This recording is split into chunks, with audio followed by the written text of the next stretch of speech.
You're live. Okay, we are live. I've got a quorum, so we're going to start. All right, I've got a note that says I can release my video order here. I don't know where that one's coming from.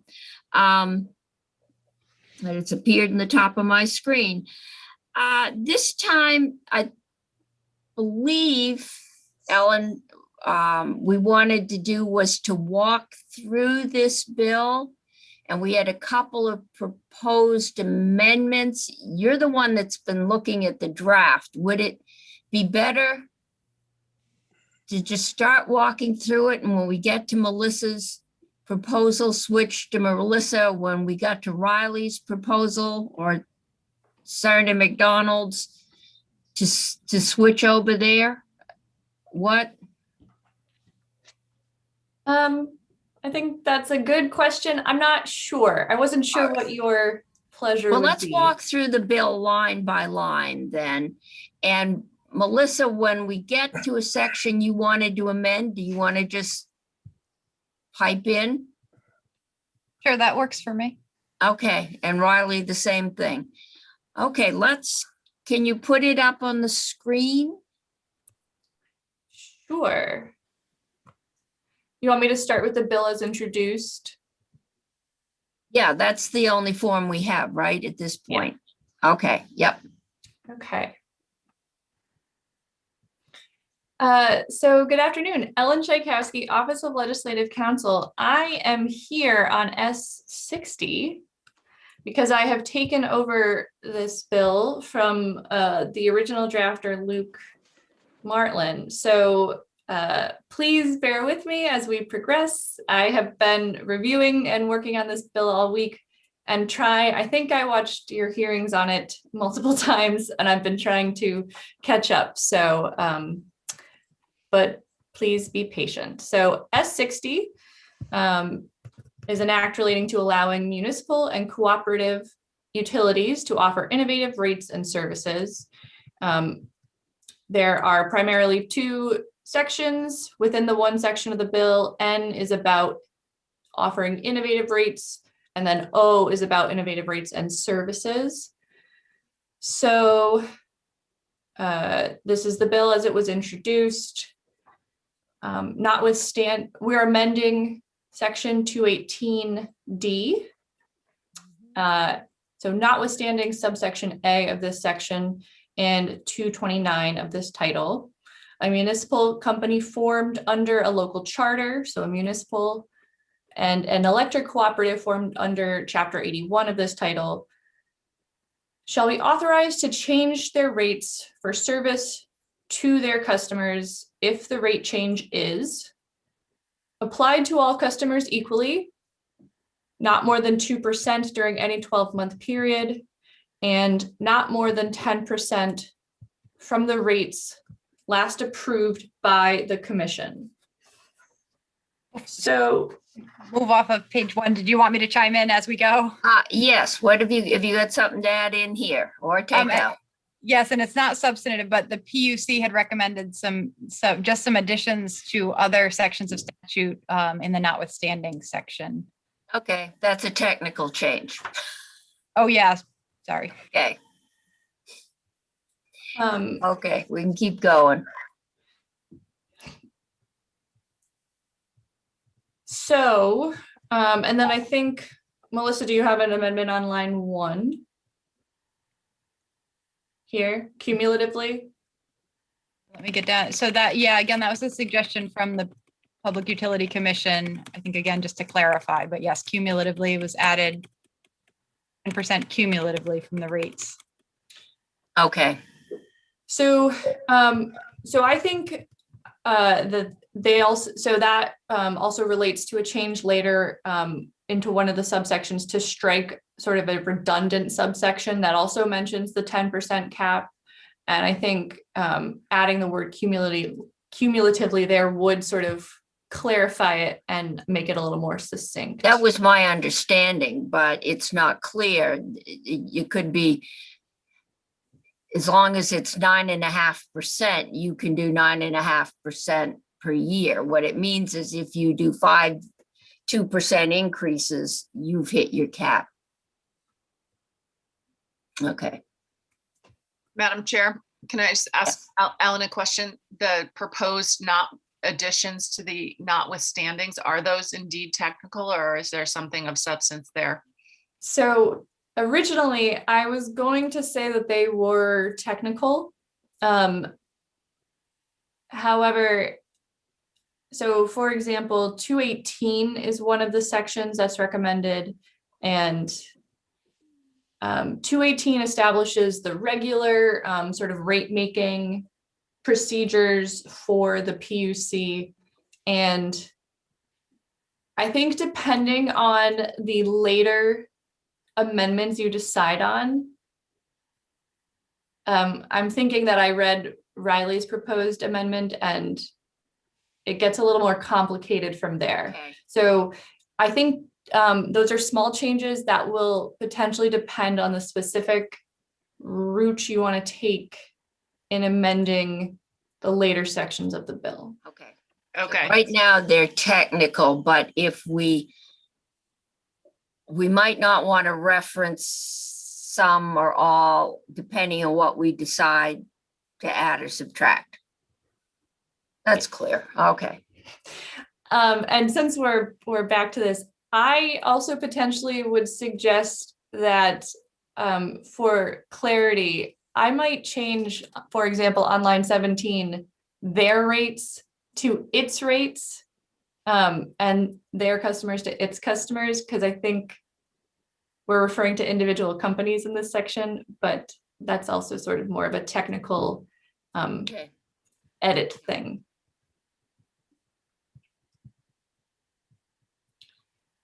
Okay, so Going in there. further down in the requirements for the section, so subsection 2, the municipal company or electric cooperative shall provide written notice of a rate change pursuant to the subsection to the Department of Public Service and the commission at least 45 days prior to implementing the rate change. Included in the submission shall be a rate analysis describing the rationale for the rate change. Unless an objection to the rate change is filed with the commission within 45 days of this notice, or the commission orders an investigation on its own motion, the municipal company or electric cooperative may implement the rate change. Okay. So we did have a clarifying edit on this section. Do you want me to speak to that? Stemming from the conversation during the last testimony, there was a lot of discussion about who could object. Essentially, the intent as initially drafted was that objection would come from the Department of Public Service, but that was not explicit in the language. So we did add a subsection A here, clarifying that if the department does not object, in line 8, essentially adding that unless an objection to the rate is filed by the Department of Public Service within 45 days. And then a subsection A saying that if the department does not object to the change as provided in the subsection, 5 persons adversely affected could apply to the commission to petition why the change is unreasonable. And that was modeled after existing language in 226C for essentially the typical standing rate making process. So we carried that over because that section maybe not withstood in the bill, and we pulled that public participation piece over. Okay, so you said unless the department objects, or you made it clear that it was 5 citizens. Do I remember seeing that? Because that was my question. Could one person just throw you back into a full-fledged rate case, and I know you've got some things for public awareness. Is there any requirement that you put a notice in the electric bills that we're looking at a rate change? There's not an explicit requirement in this bill. Again, the rate change would be noticed during the public meetings process that the local governing body would be holding. And I think there was conversation in the last session with where the PUC recommended that that could be something that was covered in the rules. We're not, VEPSA is certainly not opposed to putting it in the statute. But I think our understanding was that that sort of requirement for customer notice could be implemented through the PUC rulemaking process. And it's something that we would plan on doing regardless. The customers would certainly be notified in advance that a rate increase or a rate change was contemplated. So, right, so I think you do have some options here, depending on what your specific intent is. I had proposed that you could add on line 5, in addition to DPS and the commission getting notice 45 days in advance, you could also add the customers would also get notice. You could add it there. You could also add more language to the rule section that's a little bit further down if you'd like to put that in rule instead. Okay. Committee, any questions at this point? Okay, keep going. So subsection 3, a municipal company or electric cooperative shall not be eligible to change its rates pursuant to this subsection unless it has received approval for a rate change from the commission after January 1, 2021. So we did have another addition in this, I guess, subsection 3, which was again to address, I think, concerns raised by Senator McDonald about what would happen if the utility essentially didn't hold a vote from its governing body. And so prior to this, essentially, these are the gatekeepers that make a utility eligible for the rate flexibility. We added one requiring that the municipal company or electric cooperative would only be eligible to change its rates pursuant to the subsection if it had received approval for a rate change from its governing body at a duly warned meeting held for such purpose prior to filing notice with the Department of Public Service and the Commission. And this is also the section where the department had suggested adding the 7-year provision that we discussed last time. Yeah, I know there's been several. Right now I'm trying to print out. Yeah, I don't know if this is getting confusing. I don't know if we should have 3 individual conversations about a proposal about sort of the notice and public involvement issue, or if you want me to put the different language. Let's go through the bill right now, and then let's go back and do everyone's amendments. I think that might keep it cleaner. And then I can start marking up with red and yellow pen where we are. Okay. Okay, so, and then I do think you also, I'm not sure, and there was a proposal to move this date. I think you've had a couple of options to move the date back from which a entity would have had to have their last rate change. I know I've gotten several emails from utilities who said, yeah, well, I was 4.5 years ago as opposed to, yeah, or 2 years ago. At some point, we're going to have to pick a date, and there'll be people that aren't happy with the date. But such is life. Okay. So then subsection 4, if a municipal company's or electric cooperative's rate change pursuant to this subsection is more than 10% from the rates last approved by the commission, the change shall not be approved pursuant to this subsection.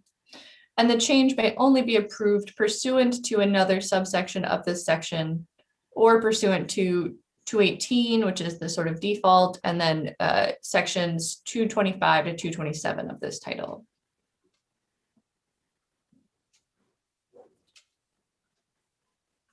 And the PUC's suggestion for this was it could probably be removed with the addition of the clarifying language above to say cumulatively 10%. Okay. And then subsection 5 of this subsection N, the commission may establish by rule or order standards and procedures for implementing and interpreting this subsection. Okay. Just keep going and then we'll get to the amendments. And we'll start talking. Okay, so then this is subsection O, and this is about the innovative rates and services. So notwithstanding subsections A and N of this section and section 229 of this title, a municipal company formed under local charter or under chapter 79 of this title and an electric cooperative formed under chapter 81 of this title shall be authorized to offer innovative rates or services to their customers as pilot programs without obtaining prior approval from the commission if the rate or service is designed to satisfy the requirements of subdivision 8005A3 of this title or to advance the goals of the state comprehensive energy plan. Has a duration of 18 months or less and shall not result in plan additions of more than 2% of the municipal company's or electric cooperative net plant capacity, or an increase in the municipal company's or electric cooperative's overall cost of service by more than 2%. The municipal company or electric cooperative shall provide written notice of an innovative rate or service to the Department of Public Service and the Commission at least 45 days prior to offering the innovative rate or service to its customers. Included with the submission shall be the terms and conditions of service. Unless an objection to the innovative rate or service is filed with the Commission within 45 days of this notice, or the Commission orders an investigation on its own motion, the municipal company or electric cooperative may commence offering the innovative rate or service to its customers. Ellen, Mhm. Madam Chair, can I ask? Okay, yes. Senator Pearson. I'm curious, I noticed the word title pilot back there. And I also remember early on that we talked about these had to apply to all customers. So can you just help me understand in terms of innovative rates or services, is the requirement that those be offered to all customers? Or usually when I think of a pilot, I think of, maybe its duration is limited or its exposure is limited. So can you just help me understand what's permitted there in terms of, does it have to hit everybody or what? So I noticed that the duration was 18 months or less. Now that you ask, it doesn't seem perfectly clear to me whether or not it needs to be to all customers, because in this line 4 and 5, it says to their customers as pilot programs. So I don't know. I was suspecting it had to do with the short duration of 18 months, but I am not certain. Okay, so similar questions. And then what happens after 18 months? Is there is that next that you're going to describe to us? I believe so. Yes. Because I had a question about this. It looks like in subsection 3. So the municipal company or co-op shall provide written notice to the department or the commission at least 45 days prior to the end of the innovative rate or service duration period with any proposed modifications to the terms and conditions. Unless an objection to the innovative rate or service is filed with the commission within 45 days of this notice, or the commission orders an investigation on its own motion, the municipal company or electric cooperative may continue offering the innovative rate or service to its customers.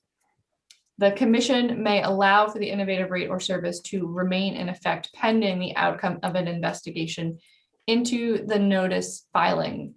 So I didn't draft this. I'm coming into this new, but I did find there to be an interesting tension between the idea that this was a pilot program but then absent any objection, it could continue it looks like indefinitely. So it looks like absent an objection here, it can continue after the 18 months.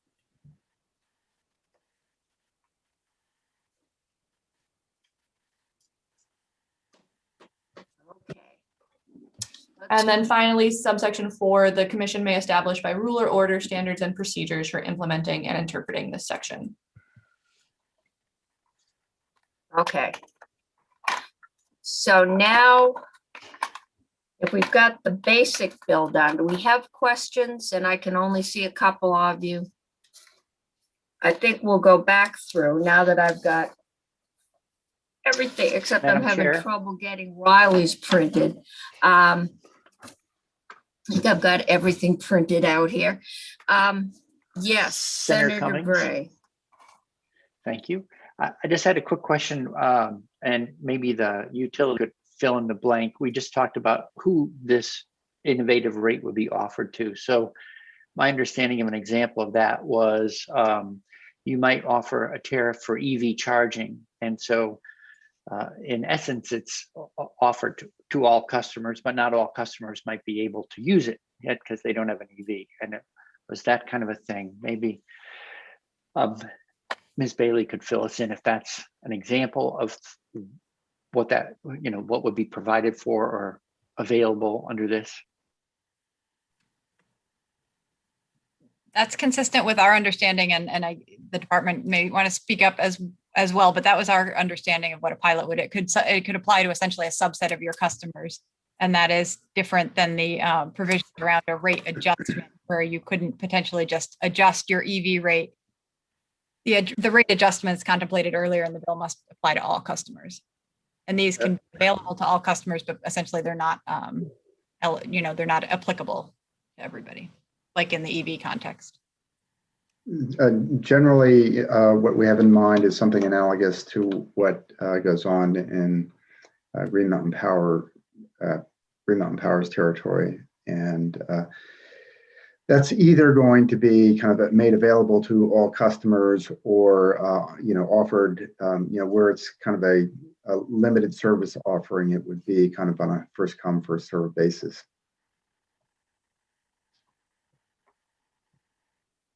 Okay, Senator Bray. You're muted, Senator Bray. So would this be something like, again, another thing where offered to everyone, but limited, as in storage at home, the bringing your own storage kind of program, or whatever they call it?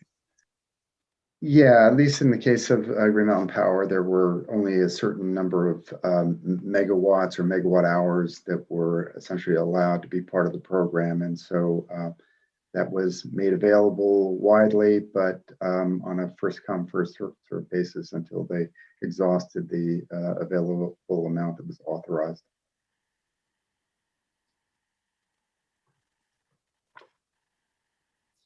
Okay. Any other questions on the base bill? Okay, Melissa, you do have one. Okay. I'm sorry for Riley. It's clear that the PUC can step in. Is it clear too that the commission, that the department can step in if they have a concern about the rate? We can always step in and make a request of the commission. I mean, it's really within the commission's kind of authority to open an investigation, but we have the ability to step in and ask for an investigation. Okay, so you're all right. And do you think are you confident you'd have the snapshot of data that would make that possible? This is, as your data proved, in fact, there have been wide deviations from the original rate filings Mhm. that have been because of our process. In that sense, if you're looking at it from a ratepayer, the process works and the process has saved them a lot of money. So absent that process, where we seem to be willing to consider just sort of going with the municipal, the utilities sort of ask, it's the initial ask.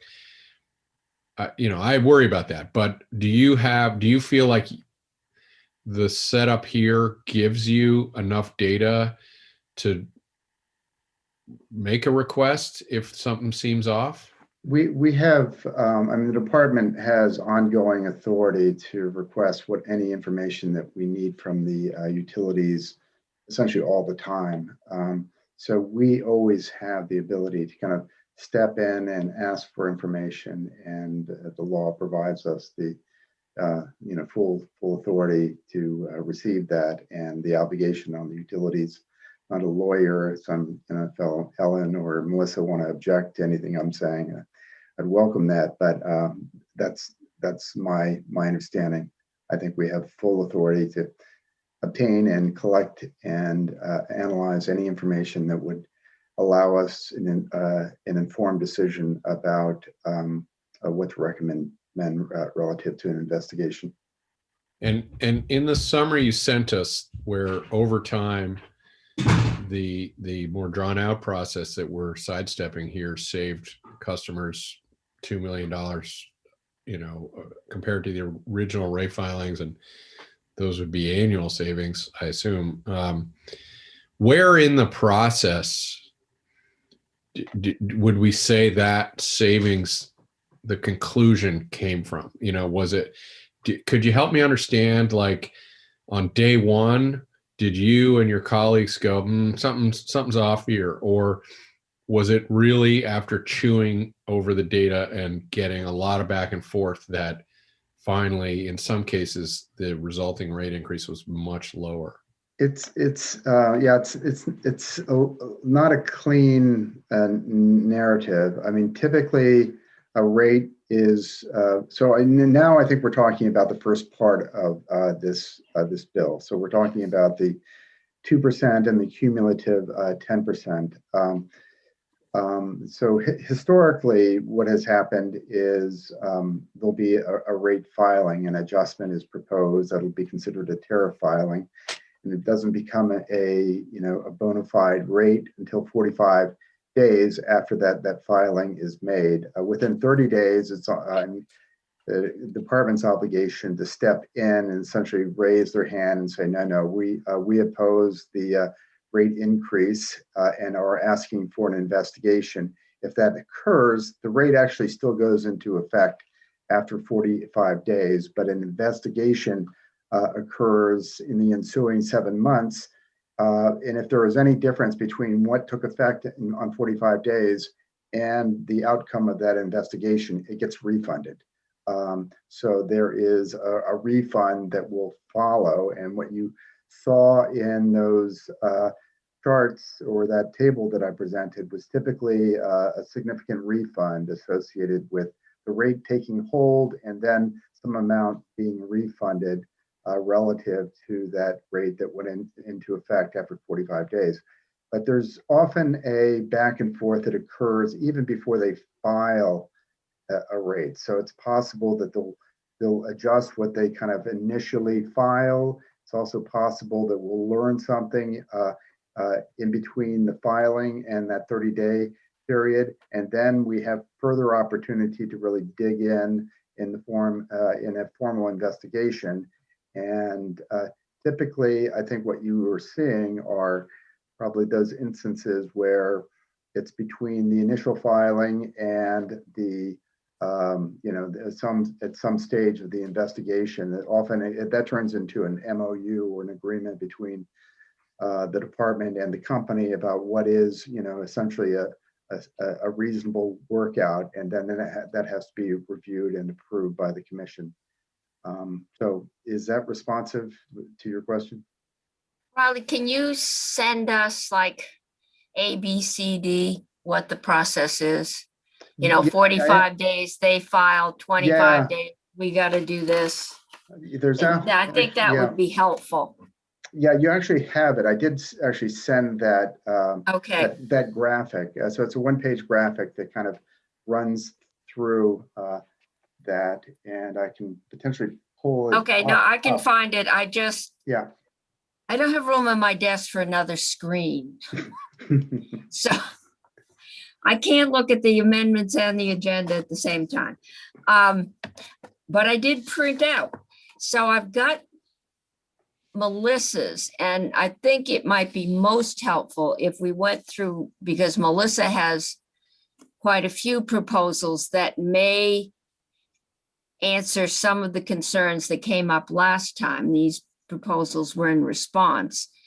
And then Riley has a proposal. And then if Senator McDonald's concerns haven't, I'm not sure if it would work best to do Senator McDonald's after Melissa's, if hers haven't answered his concern. We'll kind of play that by ear. And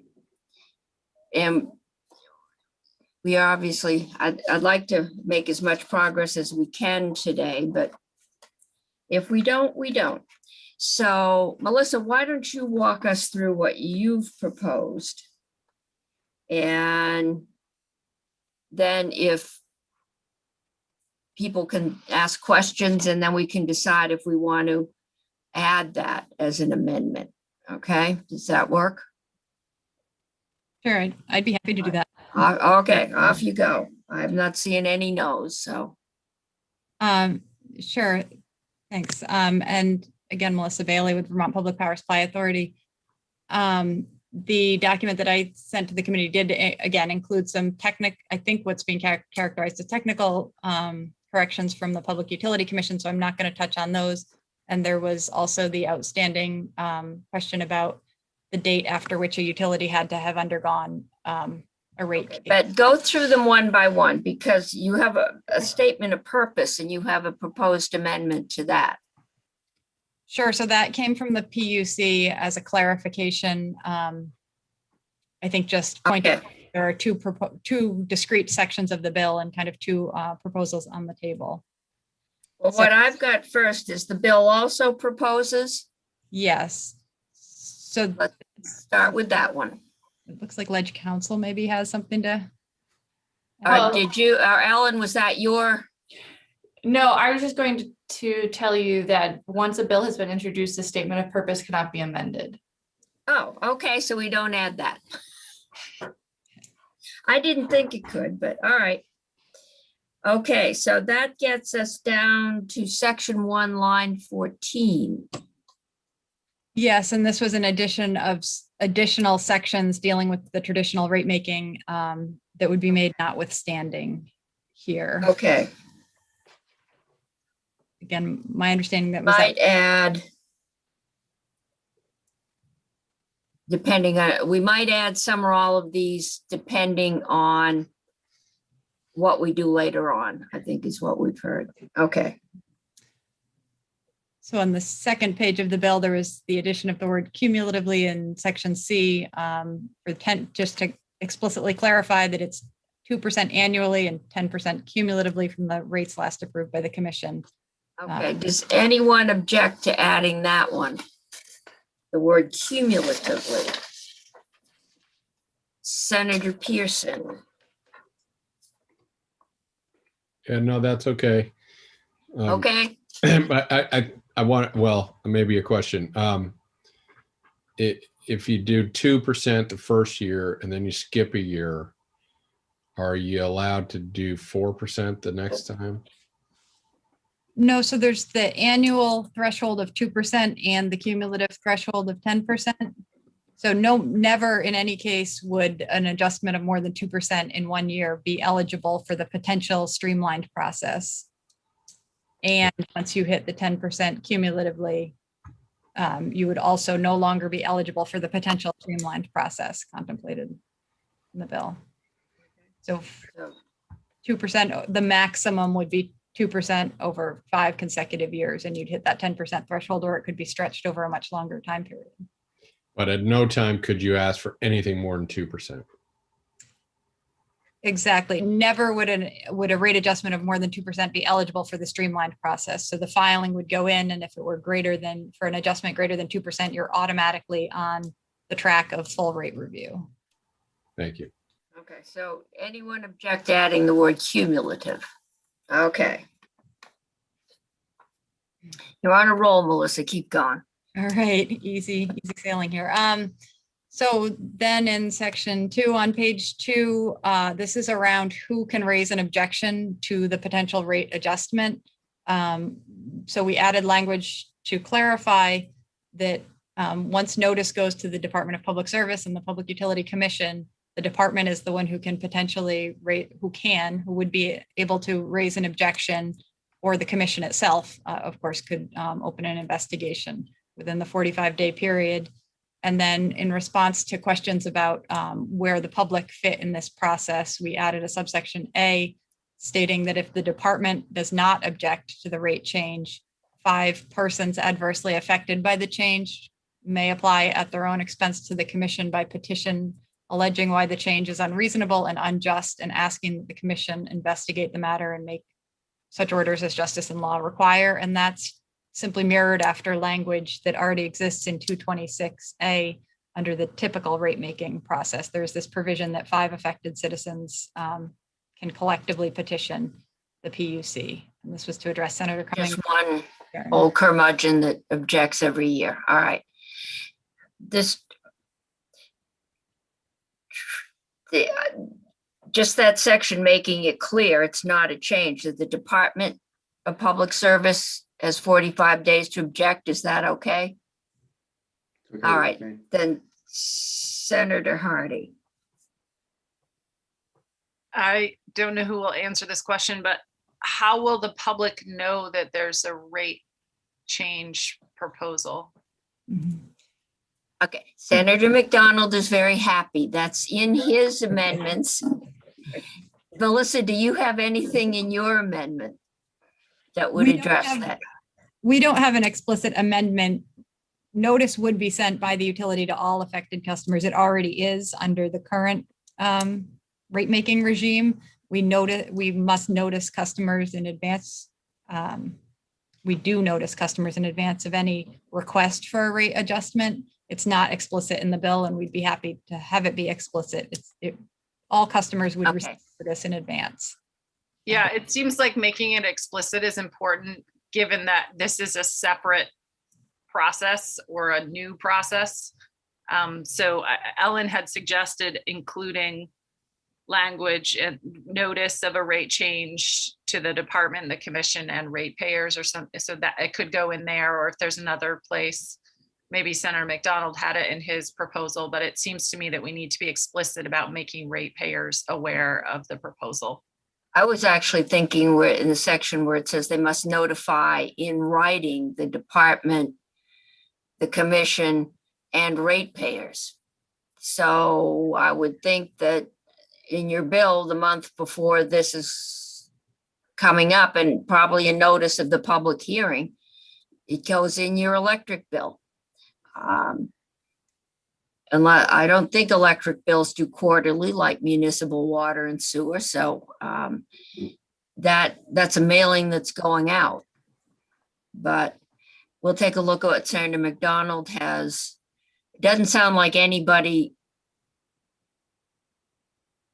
is objecting to this. It's just figuring out where to put it and the wording. Okay. How about the 5 people, which is that okay to put in? It's in the other rate hearing, Senator McDonald. I hope that if the amendment that may be forthcoming here makes it clear that there's a procedure at the local level, that threshold is there should be a greater objection if it's already been dealt with at the local level. And I think that's part and parcel of an amendment that describes what the local hearing and approval will be. Okay. The I think, Melissa, you said that 5-person was in another one of the rate. That's for the current situation, which I think might be appropriate for investor-owned utilities. But this Okay. is a different kettle of fish here. It is in 226 and we just chose that because rather than having a Good starting point. number, that's certainly open for the committee, what the right number is. Yep. Okay. So keep moving along. Yep. Okay, so just the second addition, and this is the only other substantive edit, was again, it was an attempt to address concerns raised by Senator McDonald about the public's ability to participate. So we added language stating that the municipal company or electric cooperative shall be eligible to change its rates pursuant to this subsection only if it has received approval for a rate change from its governing body at a duly warned meeting held for such purpose prior to filing its written notice with the Department of Public Service and the Commission. And we tried to make that language broad enough that it could apply to the cooperative as well as the municipal utility. And is this okay if somewhere else in here we add a requirement for written notice of at least of the public hearing and the proposal? In this day and age, my newspaper only comes out 5 days a week. Some areas have weekly papers and some have none, and large number of people aren't really fluent on Facebook. So it's getting hard to figure out where you post notices. So it might be good to do a written notice here. Okay.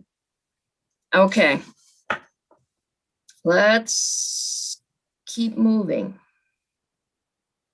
So that is the end of the edits that we have. The next section just is the section that contains the date, which sounded like there was some discussion about whether eligibility, when eligibility was. Okay, yes. And everybody wants that changed. All right. Okay, Senator Cummings? yes, Senator Bray. Thank you, Madam Chair. Ms. Bailey, can you just remind me, I didn't get it in my note from last time. The backdating to January 1 of 2020 is because there was a recent filing, full filing by one of your member utilities. Is that correct?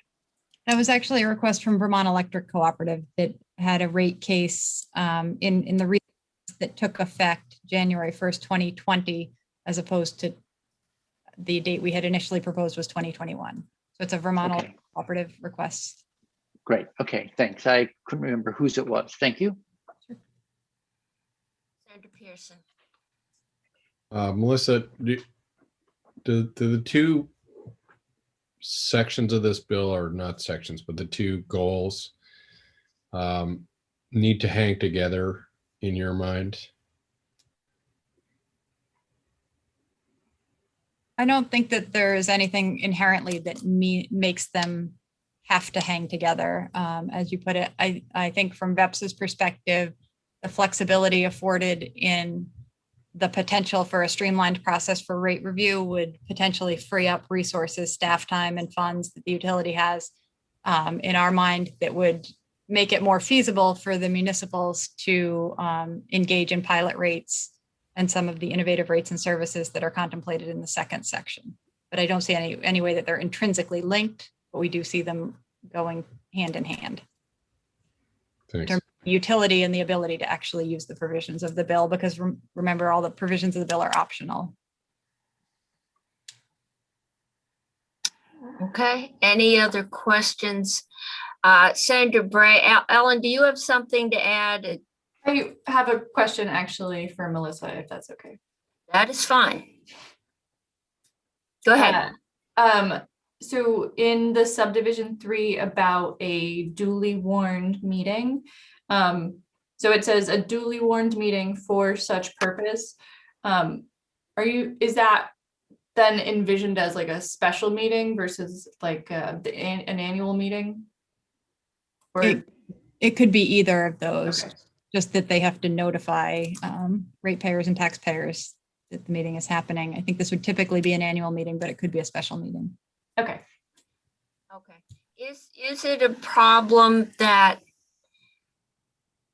different municipalities or cooperatives have different bylaws and governing structures? Is that one of the things you're trying to deal with? That some may say, you know, only at an annual meeting with X number, and some may say it's a vote of the select board acting as the electric commission. I mean, I know I had a mayor that brought us all hats, so we would know when we were the water commission and when we were the city council. Because you frequently became the water commission. And among those things you did was set rates. We also were the liquor control board.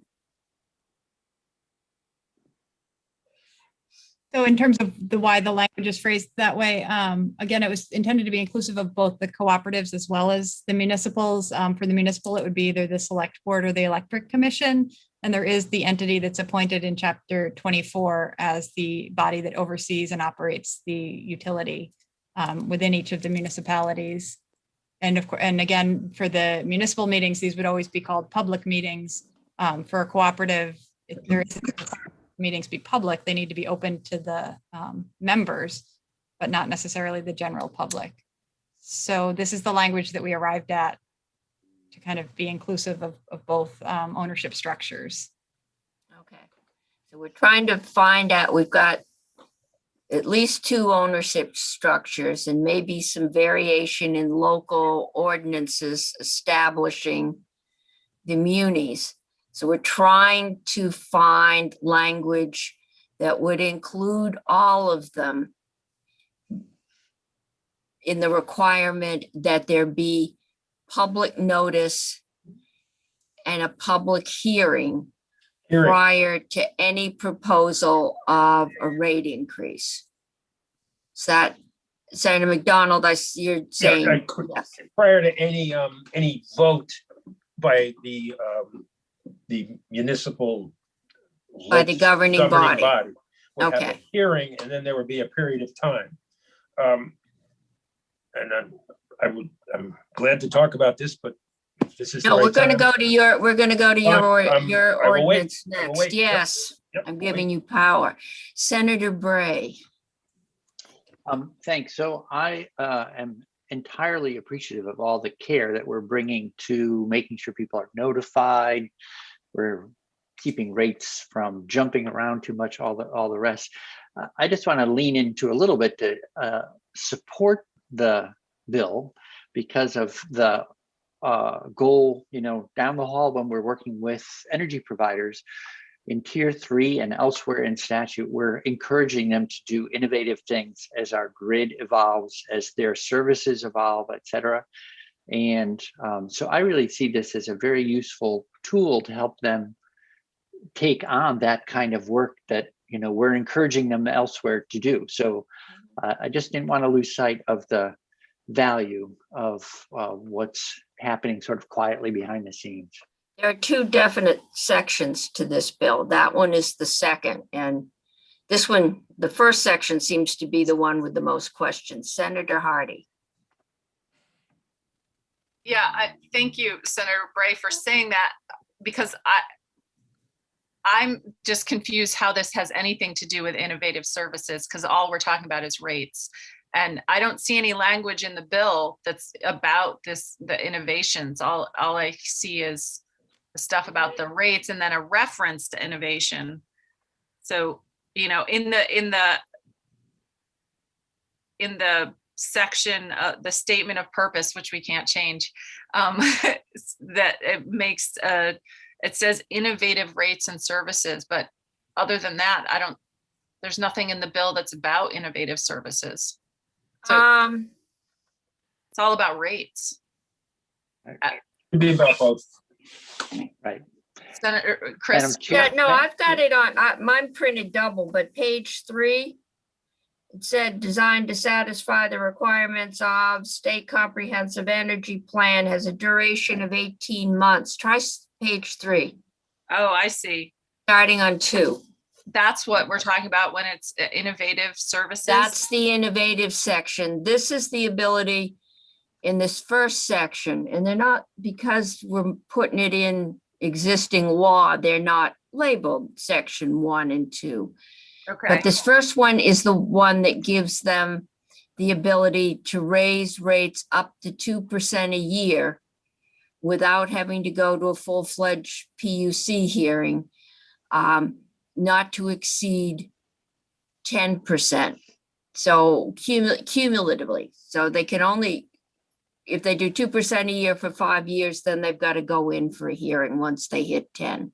Okay, I guess it's just not that, and because haven't worked in this area very much at all. That's not very explicit. It doesn't sound like reading it. That doesn't sound very intuitive to me. I'm like, okay, it can't be more than 18 months. You know, it has to, I guess the only thing is there's a reference to the state comprehensive energy plan, but other than that, there's nothing that sort of screams innovation to me, but maybe Senator Gray has more information. Yeah, and I think what this is doing is adding to the section of law which does encourage innovative rates, and it's all around renewable energy. And Senator Bray, this is your ballywick. Well, so I just want to check with Ms. Bailey and Mr. Allen. They can make sure I'm not misremembering stuff. For instance, Burlington Electric Department has maybe you'd call it an innovative rate. It allows electric vehicles to charge. And it turns out that rate is so attractive that if you're charging off hours, you know, it's the equivalent of 62 cents a gallon gasoline. So, you know, it's like that kind of innovation is, so it's a rate, but it also becomes innovative because it's supportive of making a new technology that we're supporting more attractive and more affordable.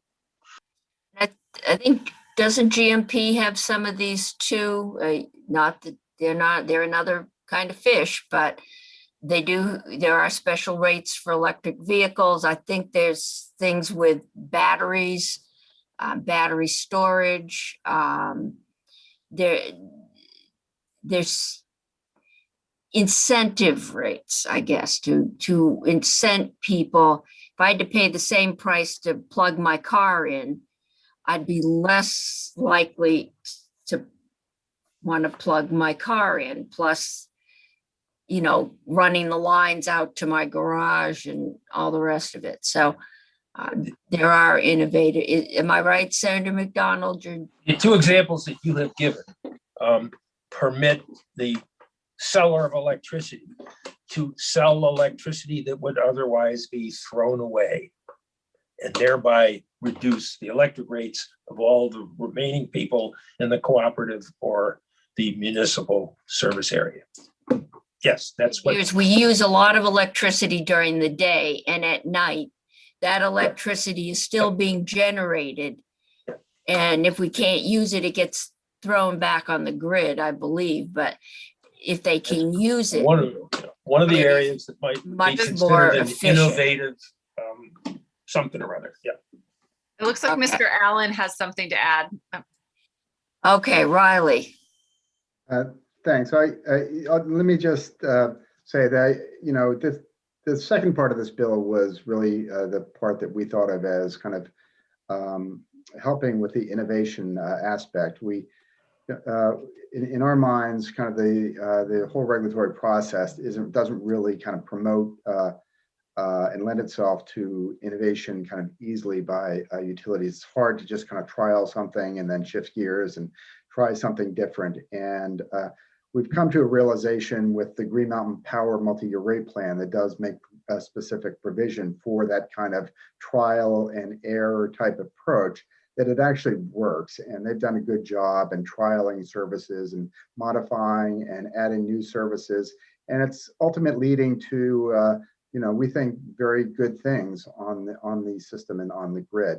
We think other utilities in the state can learn, borrow, and then customize those experiences to their own situation. We think that that kind of trial and error is kind of needed among all of our utilities. But I expect that Green Mountain Power and Burlington will continue to be relative leaders in the space. And that second part of this bill does, help to at least remove or limit one of the barriers that we've seen to kind of innovation by our municipal and cooperative utilities. Okay, Senator Pearson, you had your. Yeah, can somebody help me understand, since this bill's not law, how did Burlington Electric create this innovation in the current, regime? How did that work? They managed to kind of muscle through using the existing kind of framework. So they had to tariff things, and once they're tariffed, then they're at risk of having to kind of back off and kind of de-tariff things, and that's just a kind of a clumsier process. But yeah, they have innovated despite the fact that this provision isn't out there. But we think this makes it a little bit easier for Burlington, who has at various times referenced that they would have liked to have had something like this, and the other municipal and cooperative utilities to essentially be able to put things forward and then learn from them, maybe modify or withdraw from that offering in the future. Okay. We've been through Melissa's proposals. It's getting late and I want to go through Riley's proposal. And then I think we've agreed we'll go through Senator McDonald's proposal. I think we've agreed we're going to put something in there about public notice and what that looks like prior to a public meeting, if public meetings are the way they frequently are. So Riley, what is your proposed amendment on this? Because I think that sounded like it was a little bit more concerning to the utilities, but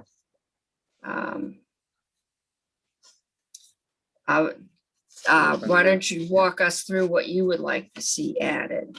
Yeah, I think our change is actually fairly straightforward. It is a modification to subsection 3. So we just divide subsection 3 as has been proposed by Ms. Bailey, and we've broken it into two pieces.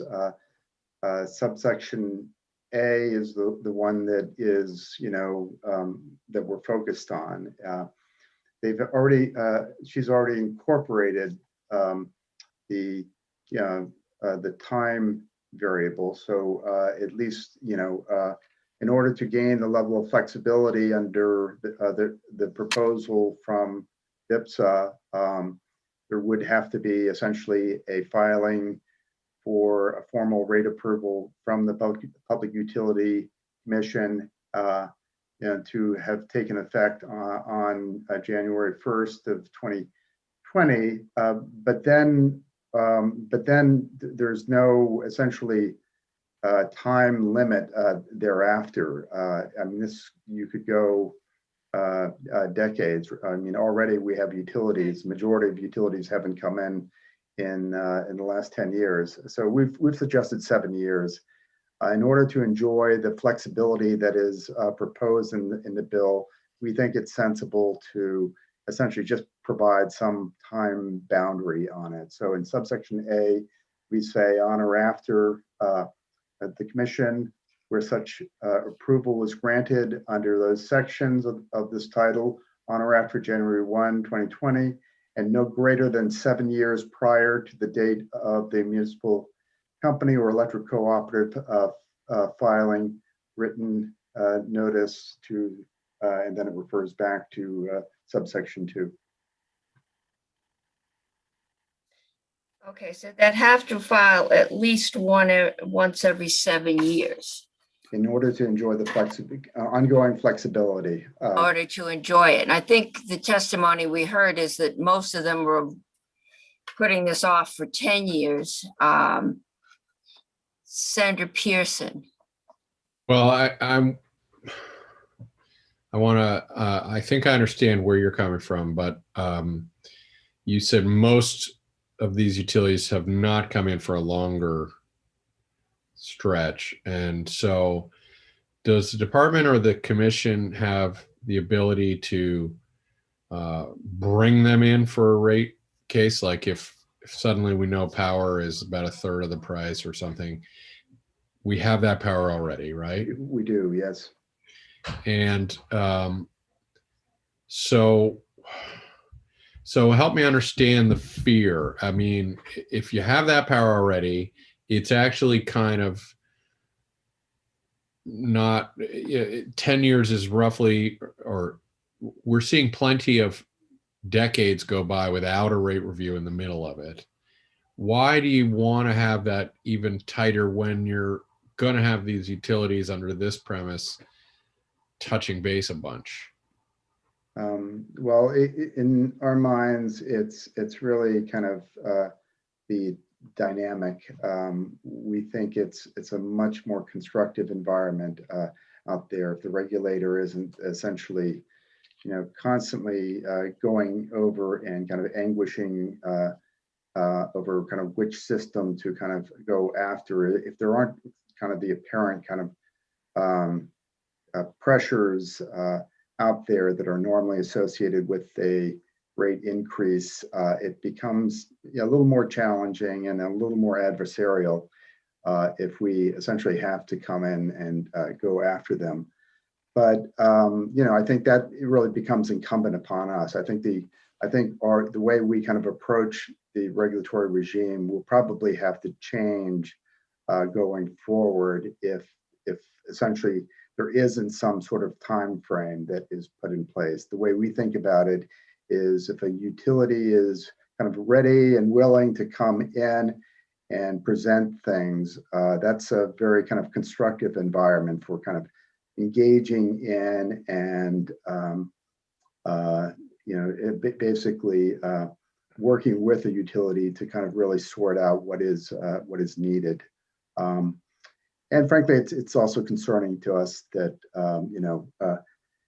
times have changed. I mean, in the early noughts, there were just much more frequent rate cases, and we've gotten to a period where essentially they just aren't as frequent, and we're increasingly aware that the cost drivers have changed, and we probably need to kind of rethink what we're doing and how we're doing it.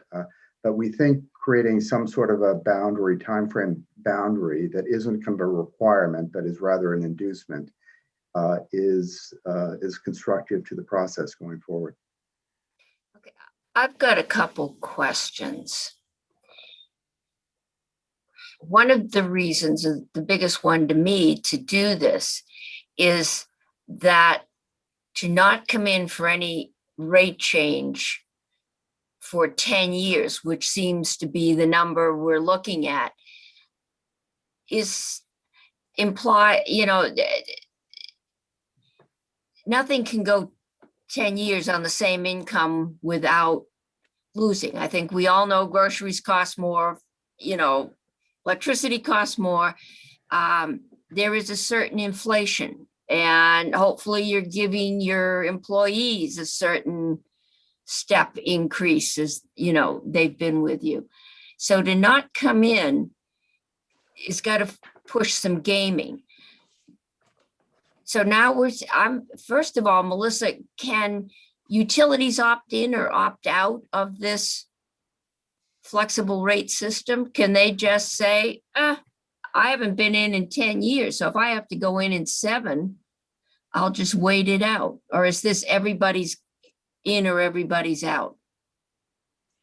Under the proposal, this would be an optional flexibility mechanism for the utilities. Again, the recourse or the backstop against that, again, is full regulatory authority of the DPS and the PUC. But as Mr. Allen referenced, they would need to proactively say, we don't know what's going on with this utility. There's a level of discomfort and we want to take a closer look.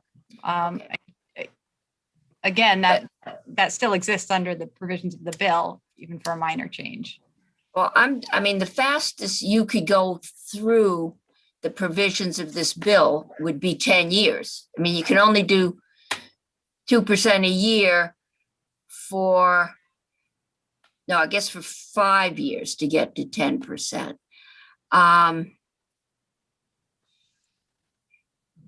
It just, if you have to come in 7 years, and right now you're not going in for 10 years, it sounds like a disincentive to take part in the flexible rate system. I'd feel more comfortable with 10 years, which is the status quo or the norm right now. Well, there's just so I understand, Madam Chair, there's no, if a utility could go 50 years right now without changing its rates, that's allowed, correct? I mean, we have. Yeah, it'd probably be concerning, but it's allowed. And so under the draft, even before we change it, there's only a starting point. You got to have a full rate review, and then you can come in for up to 2%. And we're limiting that to 10%, but that's not, you could every 4 years ask for 2%. And in that sense, stretch it out to whatever, 20 years, right? So Maybe it's too late on Friday for me to do Yeah. math in my head. all right, sorry, thank you. Yeah, I'm just trying to find a number that wouldn't be a disincentive. I think 20 years before getting looked at is too long.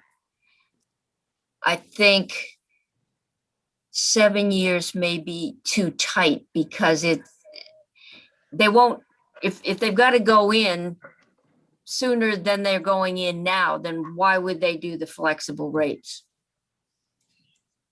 And so that's my concern, Senator Bray.